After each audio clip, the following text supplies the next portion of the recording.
Estamos en una serie titulada Dios y la creación. Y vamos a comenzar en esta mañana después de, llevamos 7 u 8 conferencias, nada más basadas en el versículo 1 y versículo 2 del libro del Génesis. Y vamos ahora a comenzar ya a estudiar profundamente el primer día, segundo día, tercer día de la creación, para que veamos las joyas, la sabiduría que Dios tiene aquí en su palabra. Hemos visto ya que el versículo 1 de Génesis, abran sus Biblias en Génesis capítulo 1. Génesis capítulo 1, dice la Biblia que en el principio creó Dios los cielos y la tierra. ¿Sabían ustedes, para hacer un breve repaso de 1 o 2 minutos, que la ciencia jamás podrá explicarle al ser humano de dónde venimos? La ciencia jamás podrá explicarle al ser humano cuál fue el origen del universo, porque para que sea científico se necesita observar, evaluar, tomar notas, ensayar, demostrar en tubos de ensayo, etcétera, etcétera, en laboratorios. Y pues como nadie estuvo cuando el universo comenzó, simplemente se ha especulado, se ha hipotetizado, se ha filosofado que hubo una explosión, y de la explosión, el famoso Big Bang o la gran explosión, el universo se formó y las estrellas y las galaxias, y por accidente aparecieron los perros, los gatos, los hipopótamos, las ballenas, el ser humano, la combinación perfecta de oxígeno que respiramos, la distancia entre el sol y la tierra perfecta. Y todo esto, ¿verdad?, es absurdo, ridículo, irracional, seguir creyendo que fue un accidente. Entonces, cuando venimos a la Biblia, es lógico que si Dios existe, Él tenía forzosamente que dejarnos establecido claramente en la Biblia la forma en la que Él hizo el universo. Y cuando nosotros estudiamos el libro del Génesis, capítulo 1 y capítulo 2, que de eso se trata esta serie, estamos comenzando a descubrir que las leyes de la física, las leyes de la biología, las leyes de la genética, las leyes de la química, de la antropología, etcétera, etcétera, de la geología, la arqueología, demuestran que el relato del Génesis y la forma como el Génesis está cronológicamente delineado y explicado es así como la ciencia humana, cientos de siglos después, comprueba que así fue. Y la pregunta, ¿verdad?, a todos los ateos, escépticos, agnósticos, es: ¿quién le reveló a Moisés, que escribió los primeros 5 libros de la Biblia, el orden cronológico de la creación tal como actualmente se corrobora por medio de la ciencia? Y cuando nos enfrentamos nosotros a estos hechos, a estas evidencias indubitables, inexorables, tenemos que concluir lógicamente que Dios se encuentra detrás de este libro que se llama la Biblia.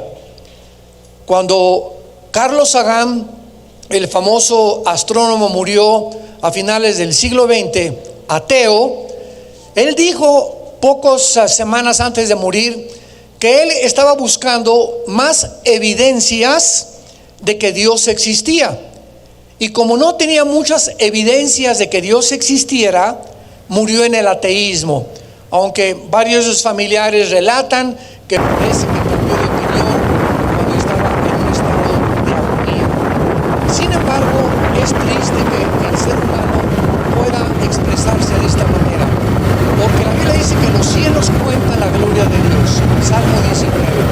Cuando el ser humano levanta los ojos al cielo y vemos un orden, detalle, una creación inteligente, leyes cósmicas, nucleares de comunicación, termonucleares de termodinámica, que controlan absolutamente todo alrededor, un universo afinado que, si no existiera el aire que respiramos, el movimiento exacto de rotación y rotación de la Tierra, era imposible que pudiera existir. En otras palabras,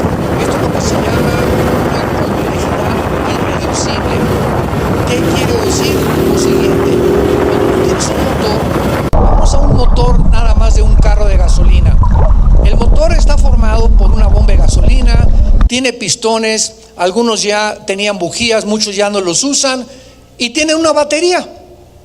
Y entonces tú das la vuelta al switch de tu carro e inmediatamente la batería pasa corriente al motor para que el motor arranque. Basta un alambrito de tu batería o que ya esté un poco corroída el ácido de la batería para que eso impida que el motor funcione. En otras palabras, para que un motor de gasolina funcione, tiene que estar la bomba, las bujías, el alambrito insignificante conectado a la batería. Todo tiene que estar perfectamente bien, en una armonía completa para que el motor arranque. Entonces, cuando vemos nosotros un universo que nos rodea y nos damos cuenta que un solo detalle que faltara, un poco más de nitrógeno en el aire que recibimos, menos velocidad de la Tierra sobre su eje de rotación, un poco menos de velocidad que tuviera alrededor del Sol, la distancia que tenemos al Sol, la distancia que tienen los demás planetas era suficiente para que no pudiera existir la vida. Estamos en un universo afinado donde todo está funcionando armoniosamente, afinado, y solo alguien lo pudo hacer para que nosotros pudiéramos, con la mente que tenemos. Los conejos nunca dicen: Señor, qué grande es tu creación. Yo tampoco nunca oí que Chita, tu parienta, como dicen muchos, los que creen que venimos de los animales, los changos, ¿verdad?, se hayan levantado para poder tener conciencia de lo que nos rodea, porque ellos no fueron creados con espíritu como lo fuimos los seres humanos. El espíritu que Dios puso en el ser humano no lo puso en ningún animal de la creación, de los peces ni de las aves tampoco. Lo puso en nosotros para que nosotros pudiéramos, a través del espíritu, como Él es espíritu, entenderlo, comunicarnos con Él, comprender su creación, adorarlo, servirlo y poder vivir para conocerlo cada día más. Cuando dice la Biblia: en el principio creó Dios los cielos y la tierra, también vimos rápidamente que aquí se encuentran los tres elementos de la física. ¿Cuáles son los tres elementos de la física en el universo? El espacio, el tiempo y la materia. En el principio encontramos el tiempo. Hasta hace algunos años, los científicos ateos comenzaron a corroborar que realmente la Tierra y el universo no es eterno, que tuvo que tener un principio. ¿Basados en qué? En la primera y la segunda ley de la termodinámica, donde establece la segunda ley principalmente que todo está sufriendo el deterioro, todo se echa a perder, todo se oxida, el sol está perdiendo millones de toneladas más a cada segundo. Entonces es imposible que el universo haya sido eterno, porque cada día se está descomponiendo y cada día es como un reloj que se le está acabando la cuerda. Entonces la Biblia ya lo decía: el universo no es eterno, hubo un principio. El tiempo tuvo un principio.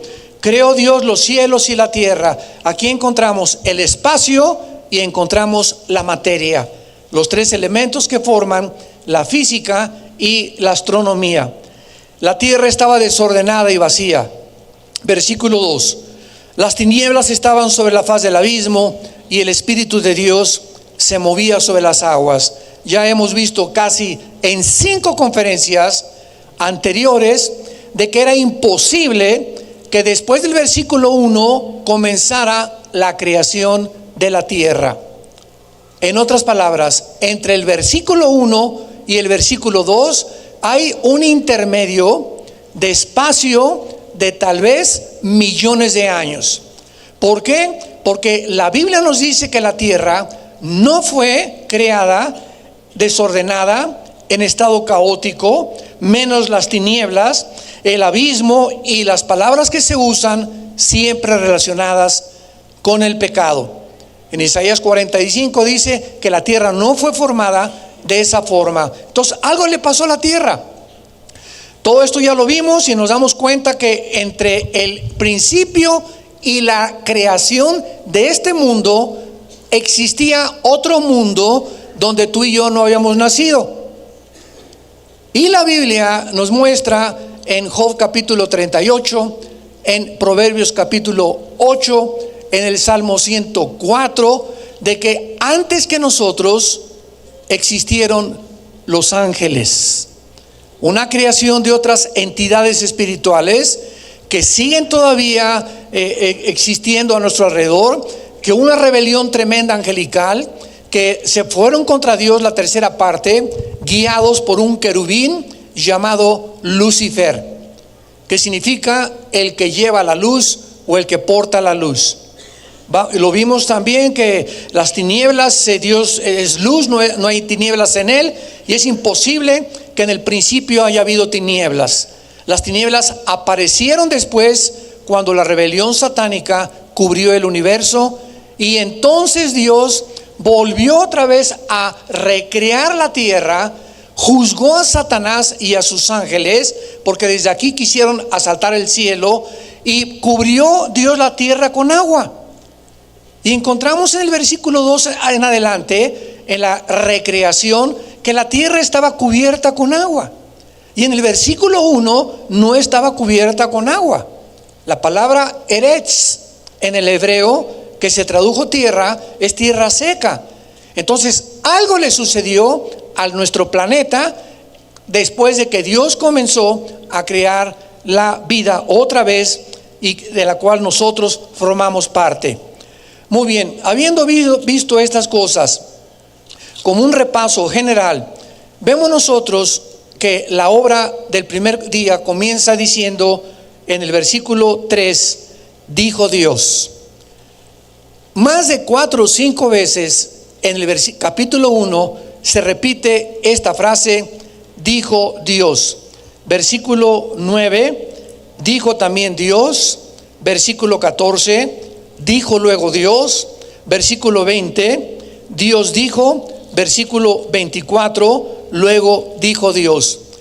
Lo primero que Dios crea, o lo primero en lo cual Dios se involucra, ¿en qué fue? En la comunicación.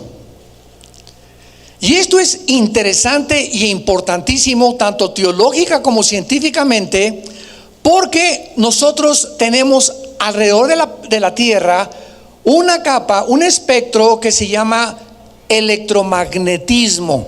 Los que tienen un poco de conocimiento de física lo saben. Hay una capa alrededor de la Tierra que se llama electromagnetismo o el espectro electromagnético.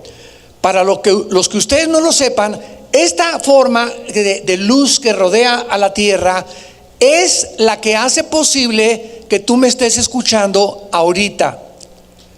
Porque del espectro electromagnético hacia abajo, hacia la corteza de la Tierra, el sonido se transmite en ondas, y la luz se transmite también en ondas a través de partículas y de fotones. Lo vamos a explicar después. Pero si nosotros nos salimos de la atmósfera terrestre, los astronautas necesitan equipos especiales con sus escafandras y todo, y cuando están en la luna, yo no puedo quitarme el escafandra y decirte, Pancho, ¿cómo estás? Porque no se transmite mi voz en la luna saliendo de la atmósfera en ondas como se hace de la atmósfera para abajo. En otras palabras, la voz solamente corre en ondas de la atmósfera para abajo gracias al espectro electromagnético. Entonces, lo que hizo Dios, cuando la Biblia dice, dijo Dios, dijo Dios, dijo Dios, habló Dios, es que hizo posible que nosotros pudiéramos comunicarnos como estamos comunicándonos ahorita, que ahorita mi voz sea grabada en aparatos de tecnología, en computadoras, que sea grabada, y después tú pasas a tu casa y prendes la grabación y estás escuchando la conferencia o el canto de tal cantante como si estuviera enfrente de ti, porque quedó en una cinta magnética grabada la voz por las partículas en las que la voz viaja. Muchas veces no nos habíamos puesto a pensar en esto, ¿verdad? Simplemente prendemos el radio y la charrita del cuadrante y el FM o AM, y no sabemos ni cómo está a miles de kilómetros la persona hablando Yo prendo un radio y estoy escuchándolo como si lo tuviera junto conmigo, por el maravilloso privilegio y la asombrosa sabiduría de Dios al haber creado el espectro electromagnético. Ahora, muy bien, si Dios crea la comunicación en primer lugar, al decir que sea la luz, que es una forma de fotones, de partículas, hasta ahorita los científicos no han podido explicar lo que es la luz, voy a tratar de explicar un poquito más adelante, es con el único propósito, además de que nosotros nos pudiéramos comunicar, Dios hizo posible que nosotros los seres humanos nos pudiéramos comunicar con Él. ¿Y cómo es la forma en la que los seres humanos nos comunicamos con Dios? A través de la oración. Y cuando nosotros oramos, cuando tú tienes ya la disciplina y has entendido qué significa orar, y el día que los cristianos comprendan el poder que tiene hablarle a Dios, porque esa es la oración. No estás hablándole a tu mamá, ni a tu suegra, ni pidiéndole consejo a un psiquiatra, ni a un psicólogo. Estás comunicándote con el creador y sustentador del universo, y Él te está escuchando las 24 horas del día. Y cuando dices: Padre Santo que estás en el cielo, santificado sea tu nombre. Señor, vengo a pedirte por esto, por aquello. Te doy gracias porque eres grande, etcétera, etcétera. Nuestra voz, que viaja a través de las ondas, sígame con cuidado, atraviesa el espectro electromagnético, porque sin eso no podría atravesar. Y es la oración el único mecanismo y el único poder que atraviesa el espacio, llega hasta el tercer cielo, al mismo trono de Dios.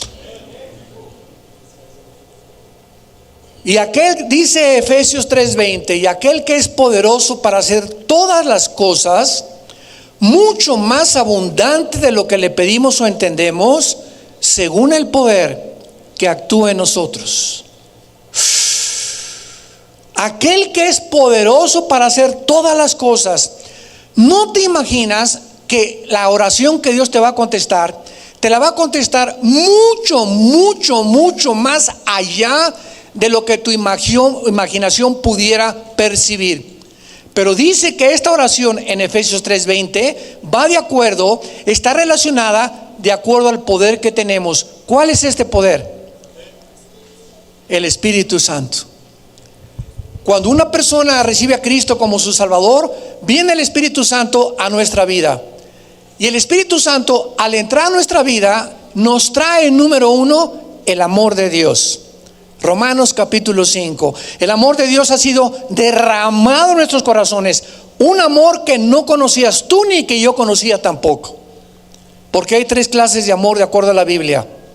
El amor eros, que es el amor que tiene el caballo por la yegua. Es el amor erótico. Es el amor en el que muchos hombres relinchan como caballos bien alimentados tras las mujeres, donde simplemente son atraídos por el bikini o por el cuerpo de la mujer. Ese es el amor eros, erótico. El otro amor es el amor fileo, que es el amor fraternal. Es el amor que le tienes a tu patria, el nacionalismo que existe en muchos lados, el amor que le tienes a tu mamá, el amor que le tienes a tu esposa, a tus hijos, es el amor fileo. Una vez me acuerdo, en un seminario de matrimonios, le pregunté que hicimos fue un tipo broma con un hermano y lo pusimos enfrente. Le dije: pasa para acá, Pancho. Y ya pasó Pancho para adelante. Y ya que estaba aquí adelante, Pancho, le pregunté, le dije: pon a tu mamá aquí y pon a tu esposa aquí. Ya puso a su mamá Pancho aquí y a su esposa aquí. Y le pregunté: ¿a quién quieres más? Y veíamos que además la suegra le decía: igual esposa, ¿verdad? A ver, chiquito, ahorita sí vas a ver a quién, ahorita sí va a aclararse las cosas, ¿no? Y comenzó a sudar el hermano. Porque volteaba a ver a la suegra y digo a su mamá, y lo veía con unos ojos, y a la esposa también, y lo pusimos en un dilema tremendo, ¿verdad? Y ya no le di tiempo a que contestaran, y que tampoco quedara mal con ninguna de las dos.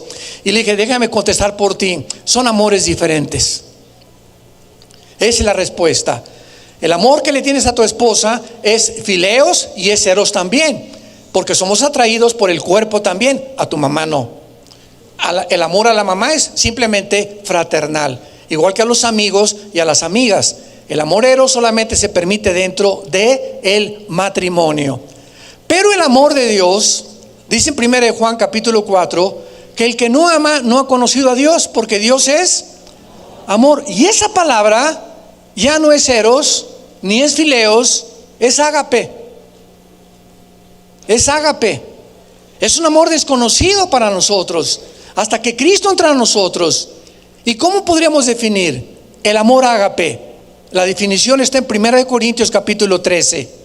El amor es sufrido, no es jactancioso, todo lo sufre, todo lo espera, todo lo soporta, no busca lo suyo, no guarda rencor, no se goza de las injusticias. Es un amor incondicional. Es la definición del amor ágape. Es un amor en el que si te lastiman, no guardas rencor. Si te persiguen, no buscas venganza. Esto no es humano. Humanamente, me la hiciste chiquita, te la voy a contestar. Y el que me la hace la paga. Y me voy a vengar. Y esto no se va a quedar así. Esto es la forma humana que los seres humanos respondemos y actuamos. Pero cuando el cristiano comienza a crecer en el conocimiento de la Biblia, cada día tenemos la capacidad de perdonar más y más y más y más y más. Y mientras más perdonas y menos guardas y almacenas rencor y amargura en tu vida, más creces espiritualmente, más clara es la voz de Dios a tu corazón cuando lees la Biblia, y más bendiciones llegan a tu vida en tu salud mental, física y espiritual. Qué tremendo el daño que hace la amargura.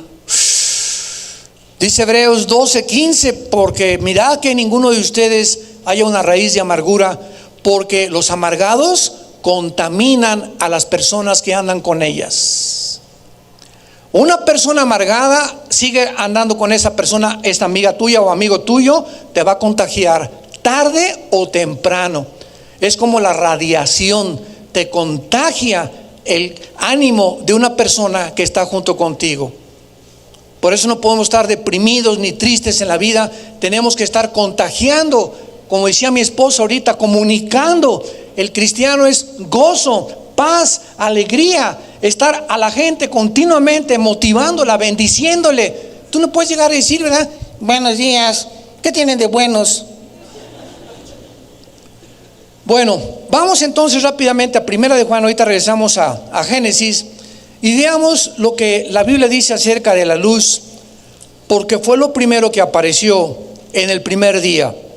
Y esto es importante para confirmar también de que esa luz ya existía, porque Dios es luz.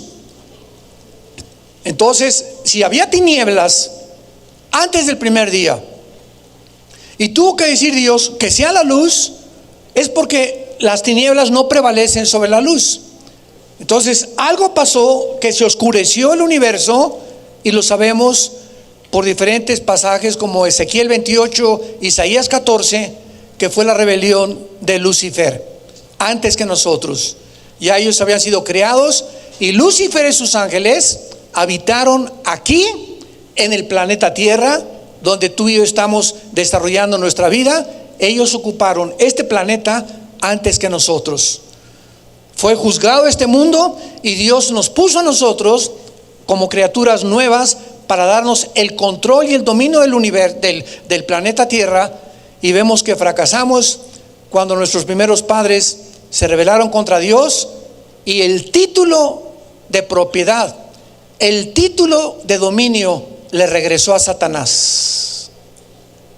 Y dice 1 Juan 5 que Satanás controla y tiene al mundo bajo su dominio. y que ha enceguecido el entendimiento de los incrédulos para que no le resplandezca el evangelio. Segunda de Corintios 4:4. Primera de Juan capítulo 1, versículo 5 en adelante. Dice el apóstol Juan, que fue el último de los apóstoles, ya de 90 años de edad: este es el mensaje que hemos oído de él y les anunciamos: Dios es luz, y no hay cero tinieblas en él. Si decimos, es muy fácil hablar, si decimos que tenemos comunión con él y andamos en tinieblas, mentimos y no practicamos la verdad. Ahora, muy bien, pero si andamos en luz, como él está en luz, tenemos comunión unos con otros, y la sangre de Jesucristo, su Hijo, nos limpia de todo pecado. Por favor, pongan mucha atención. Esto es aparentemente sencillo, aparentemente complicado, secundariamente sencillo, la palabra de Dios. ¿Qué palabras tan sencillas acabamos de oír? Comunión, luz, tinieblas. Pero vean la profundidad de lo que se encuentra detrás de lo que Dios nos comparte en esta mañana. Dios separa las tinieblas de la luz. Desde entonces vivimos en un universo donde hay un mundo de tinieblas.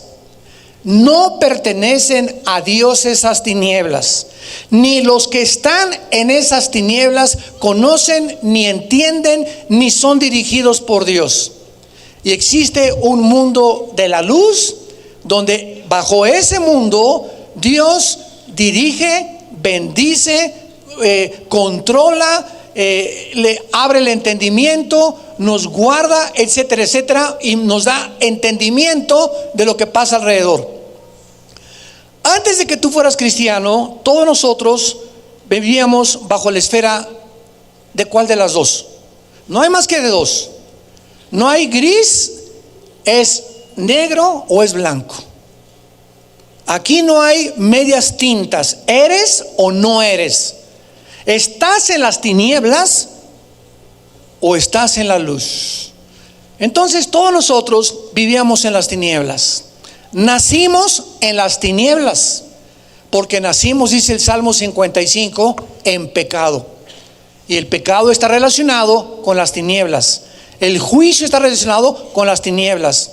La maldad está relacionado con las tinieblas. Todo lo que es oscuro es de Satanás. Muy bien. Cristo nos rescata, dice la Biblia, y recibes a Jesús en tu vida. ¿Y qué pasa sin que nos demos cuenta? Dice Gálatas, somos transportados, trasladados a otra esfera, a otra dimensión, que es el reino admirable de la luz de Jesucristo. Y ahora, estando ya yo, naciendo de nuevo, bajo otro dominio, ya no bajo Satanás ni los demonios, ahora he nacido en un nuevo mundo de luz.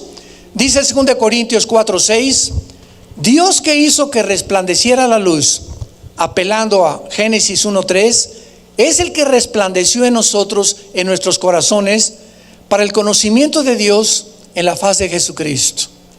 Dios que hizo así en la creación, las tinieblas a un lado y la luz a un lado, lo mismo hizo con nosotros cuando nos convertimos.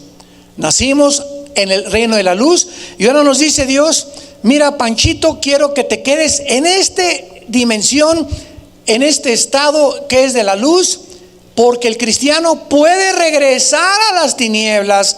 No estoy hablando de perder la salvación, estoy diciendo que si yo soy cristiano y comienzo a pecar, ¿qué pasa cuando comenzamos a pecar?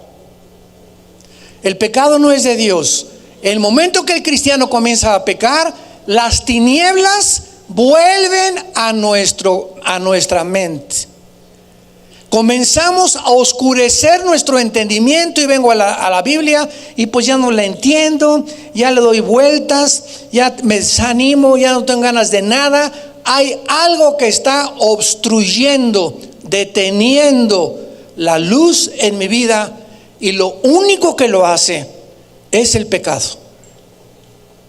Nada más. Dios es luz y ningunas tinieblas en él. Ahora fíjate lo que pasa, lo que acabamos de leer en 1 de Juan. Ok, reconozco, Señor, al venir aquí a oír tu palabra, que estoy mal. Estoy manoseando a mi novia, me estoy dejando manosear por mi novio, estoy viendo a mujeres que no son mi esposa, a hombres que no son mi esposo. Estoy pensando estas cosas. Señor, lávame, te pido que me perdones. En el momento que confesamos, sube hasta el trono de Dios y nos oye de Dios, que es lo que se llama el arrepentimiento.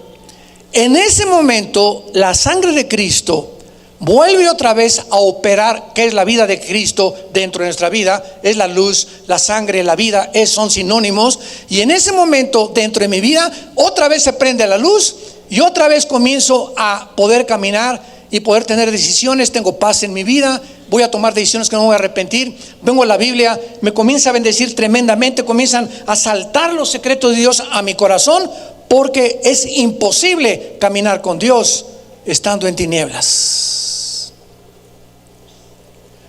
¿Podrán caminar dos juntos si no estuvieran de acuerdo? Dice el libro de Amós. ¿Te puedes casar con una persona que está en tinieblas y tú estás en la luz y ella no conoce a Cristo? ¿La podrás agarrar de la mano y caminar con esa muchacha que está en tinieblas, que no es cristiana, y tú eres cristiano? ¿Podrás realmente formar una comunión con ella? Dice 2 Corintios 6, imposible. No hay comunión entre la luz y las tinieblas. Por eso Dios la separó. Entonces te tienes que casar con alguien que esté en la luz. El matrimonio es para discípulos de Cristo, para un hombre y una muchacha que los dos siguen a Jesucristo, para poder realmente garantizarles hasta cierto punto que su matrimonio va a ser bendecido por Dios. Muy bien, veamos ahora rápidamente, y tengo aquí alguna información acerca de lo que es la luz, porque esto es importantísimo. Dice la Biblia, Dios dijo que sea la luz.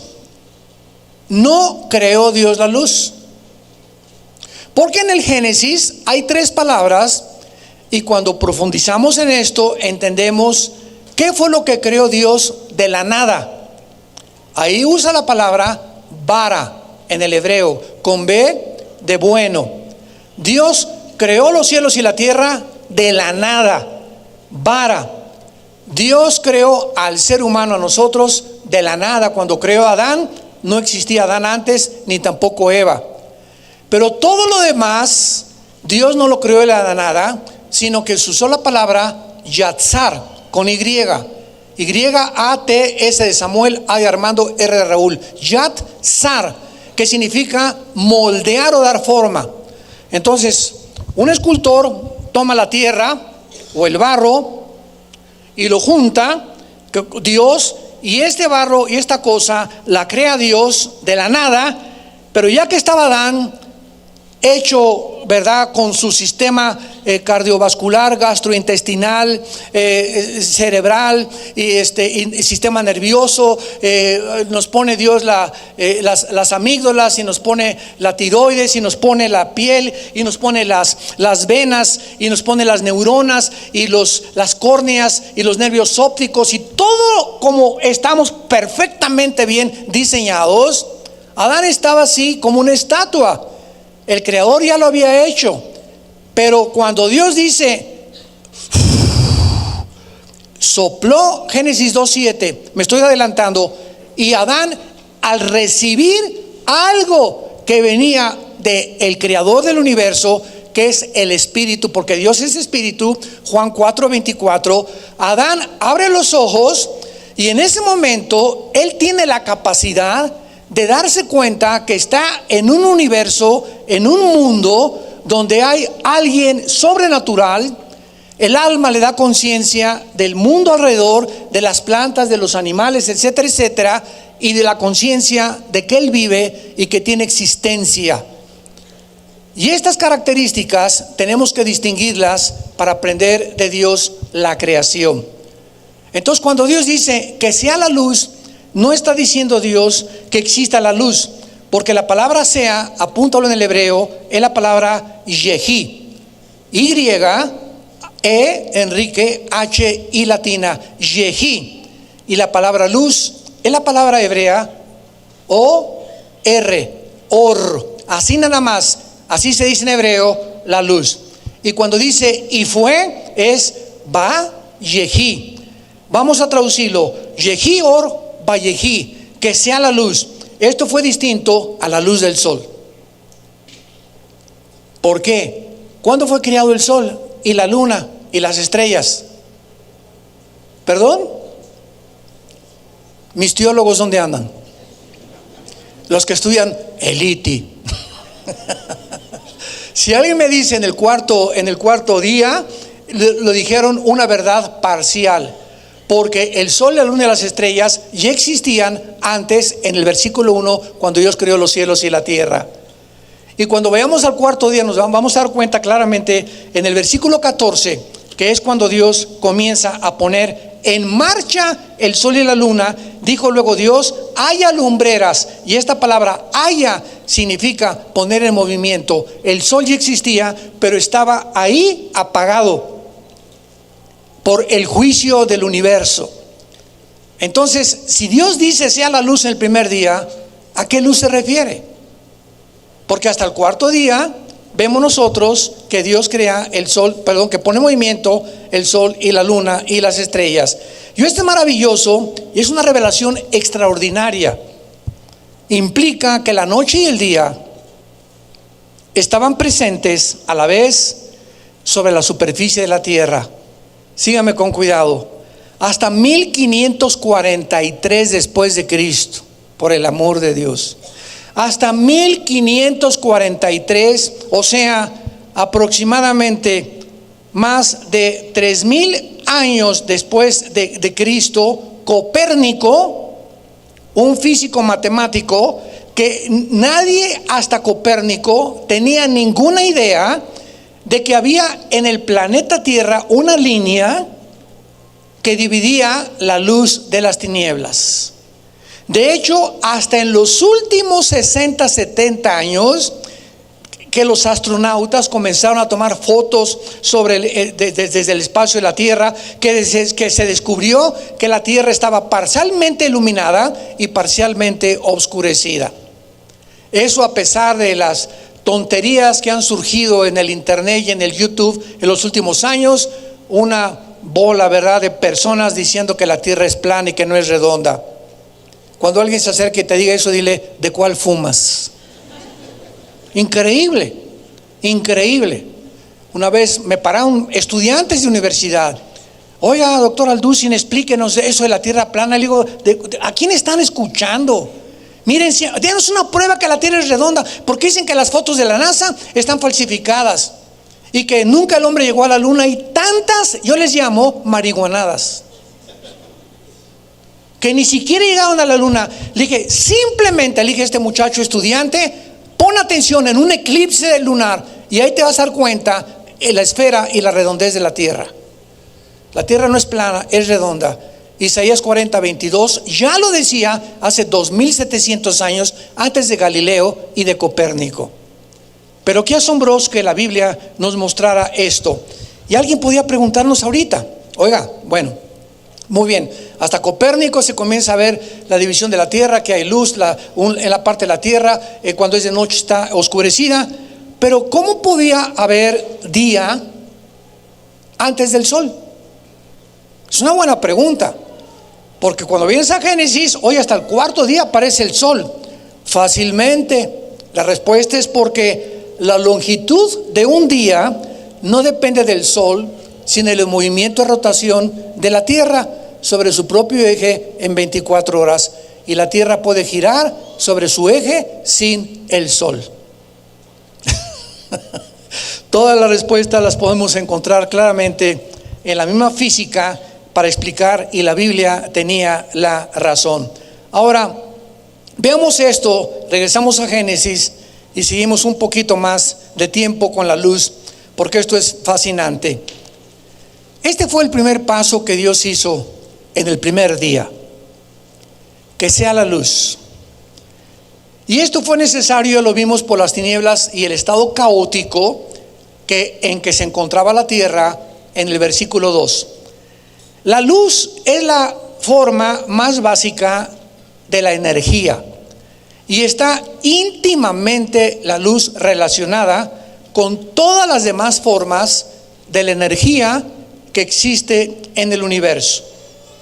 Por ejemplo, el gran físico matemático Albert Einstein relacionó la energía con la materia y comenzó a decir en su famosa ecuación E igual a mc al cuadrado, ¿se acuerdan? Que fue la teoría que postuló a principios del siglo XX, donde dio a entender con E igual a m igual a mc al cuadrado que la energía es igual a la masa o a la materia por la velocidad de la luz al cuadrado. Yo sé que esta ecuación es difícil de explicar, pero lo que él estaba diciendo claramente es eso, ¿verdad? Que la energía es igual a la materia por la velocidad de la luz al cuadrado, cosa que se corroboró y se comprobó cuando nosotros comenzamos a estudiar el libro del Génesis. Pero los quiero llevar más profundamente en la sabiduría de Dios. Escuchen esto. Cuando oímos la creación del universo, primer día la luz, segundo día separa Dios el agua, tercer día las plantas, cuarto día el sol, etcétera, etcétera, quinto día los animales del mar, sexto día el ser humano, todo está relacionado con nosotros. Porque detrás de muchos principios hay enseñanzas espirituales. Observamos esto. ¿Qué fue lo primero?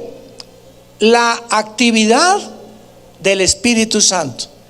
Versículo 2. Y el Espíritu Santo se movía. Lo primero que vemos nosotros en movimiento, cuando comienza Dios a recrear todas las cosas, es, número uno, el Espíritu Santo ocupa el primer lugar.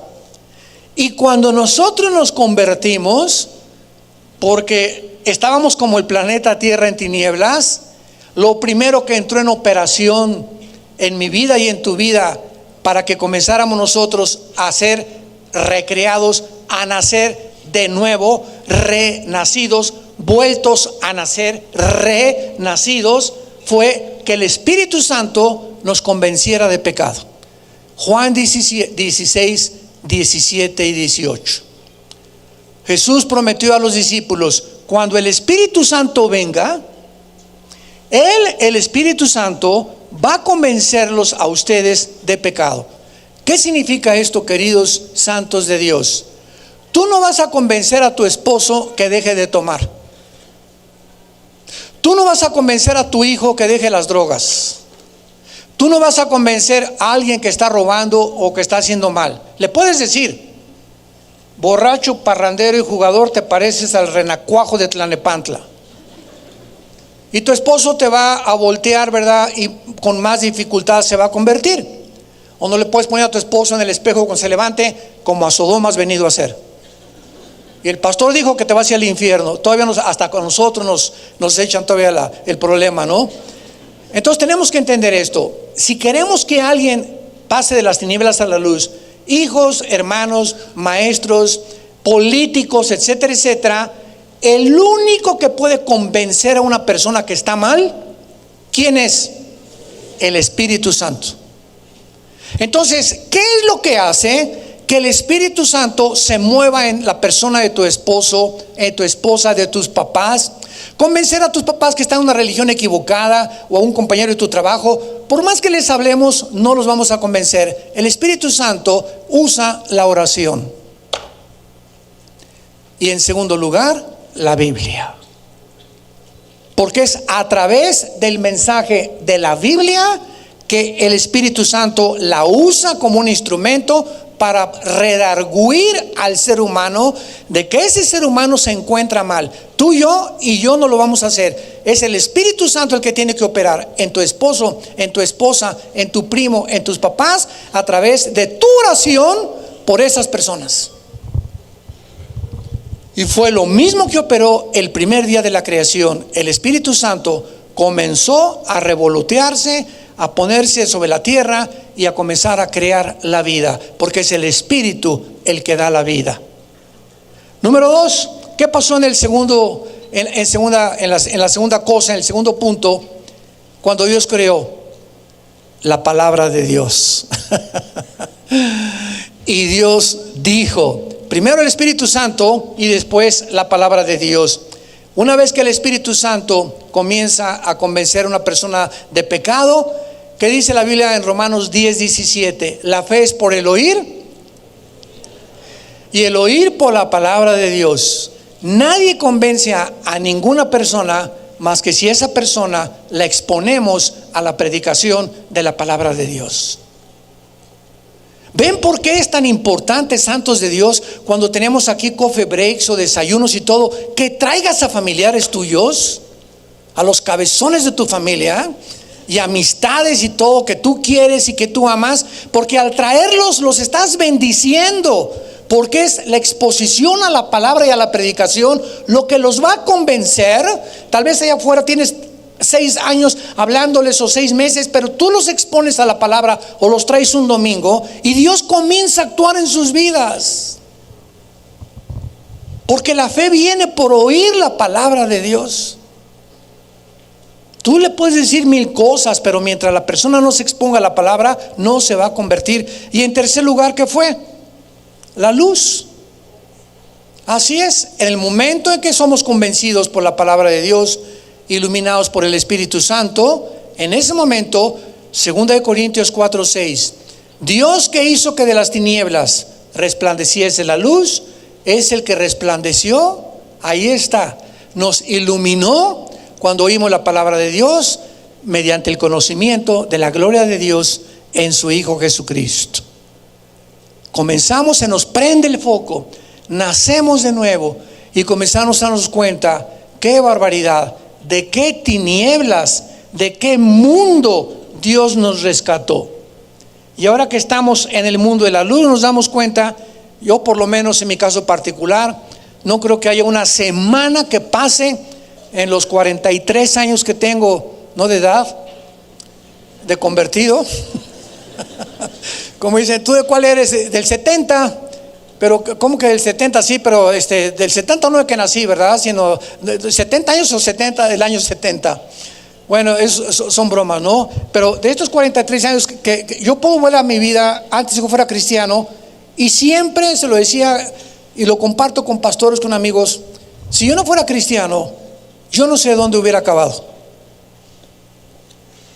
No sé cómo hubiera terminado de la vida que yo llevaba tan llena de pecado y tan llena de odio y tan llena de amargura y tan llena de enojo contra el mundo y contra toda la sociedad y por todo lo que atravesé en la juventud, etcétera, etcétera. Pero siempre recuerdo, Señor, yo no estaría, es lo más seguro, en este mundo si no hubieras tú iluminado mi vida con el conocimiento de Jesucristo. Entonces, cuando somos iluminados, vivimos agradecidos a Dios. ¿Qué hubiera sido de mi matrimonio? ¿Qué hubiera sido de mis hijos? ¿Dónde estaría yo?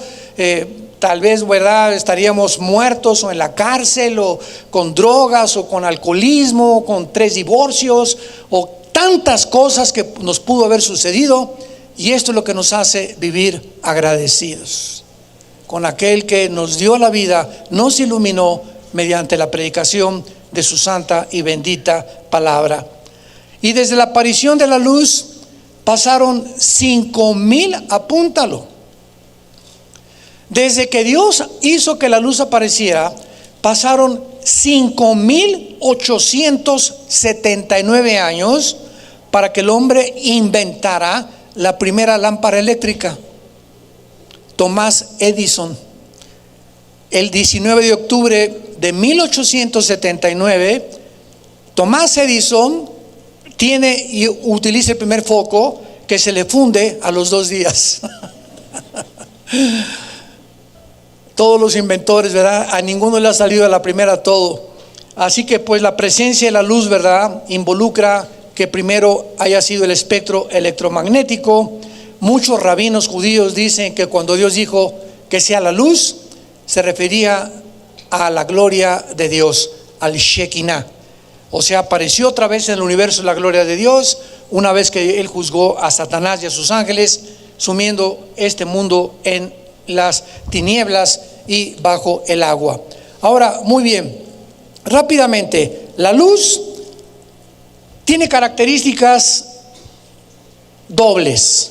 Esto es importante para que lo podamos correlacionar con la Biblia. La luz tiene características tanto de partículas como de ondas. Esto es una cosa increíble cuando comenzamos a rascar un poco en la física. Y ahí me encanta cuando estudio la Biblia meterme a la física, la genética, la política. Hoy estoy haciendo unos estudios tremendos, la democracia, lo que es el socialismo, la democracia socialista, que es una nueva ideología que está tratando de otra vez regresar a muchos gobiernos, las anarquías, la monarquía, el fascismo, el comunismo, etcétera, etcétera. Porque todo está relacionado, ya que el anticristo, no me quiero meter mucho en esto, va a establecer una ideología en la que a través de la economía va a controlar el mundo. Y si en los próximos años el anticristo se manifiesta, los sistemas políticos del mundo tienen que caer, como lo estamos viendo. Después de la Segunda Guerra Mundial prevaleció la democracia. Primero fue el comunismo en 1922 con la revolución de Lenin, la revolución bolchevique. El comunismo fracasó en el 89, se cayó el muro de Berlín. Mikhail Gorbachev confesó que habían fracasado y la democracia continuó bendiciendo a algunos países porque es el único sistema que promete libertad, libertad para la propiedad privada y libertad para los derechos humanos. Dentro de los sistemas de gobierno es el mejorcito, como dijo Winston Churchill, pero no perfecto. No hay un sistema perfecto de gobierno. Pero vuelvo a repetir, si venimos a la Biblia, tenemos que estudiar física, geología, química, psicología, psiquiatría, antropología. Todo está relacionado para que cuando hablemos nosotros y nos inviten a la Facultad de Filosofía de la UNAM, he estado 2 veces ahí, les hablamos de la filosofía, qué es la filosofía, el origen de la filosofía, el origen de los gobiernos en Atenas, el siglo V antes de Cristo, después pasó a Grecia, muere Filipo, el papá Alejandro el Magno, viene un sistema democrático, social, ciudades, estado, etcétera, etcétera, y los estudiantes no saben que tenemos más conocimiento nosotros de la filosofía, la psiquiatría y la psicología que ellos, porque detrás de todas las ramas de la ciencia y de las cosas académicas se encuentra la Biblia. La Biblia la relacionas con todo, con las matemáticas, con la física, con cualquier disciplina académica. Es más antigua que cuando comenzó los físicos y Copérnico, es más antigua que todo. La psicología comienza con Sigmund Freud, es el mejor manual de psicología, la Biblia. La antropología comienza con los descubrimientos de qué es el ser humano. La Biblia te dice quiénes somos y de dónde venimos. La genética comienza en 1860 cuando Gregorio Mendel descubre las leyes de la herencia, 1954 cuando el doctor Crick y Watson descubren el ADN. La Biblia en Génesis, ya en el versículo 11, capítulo 1, que Dios todo sea conforme a su género y a su especie. Dios establecía las leyes inexorables de la genética más de 5.500 años que Mendel y que el siglo XX. Es el mundo que vivimos de tantas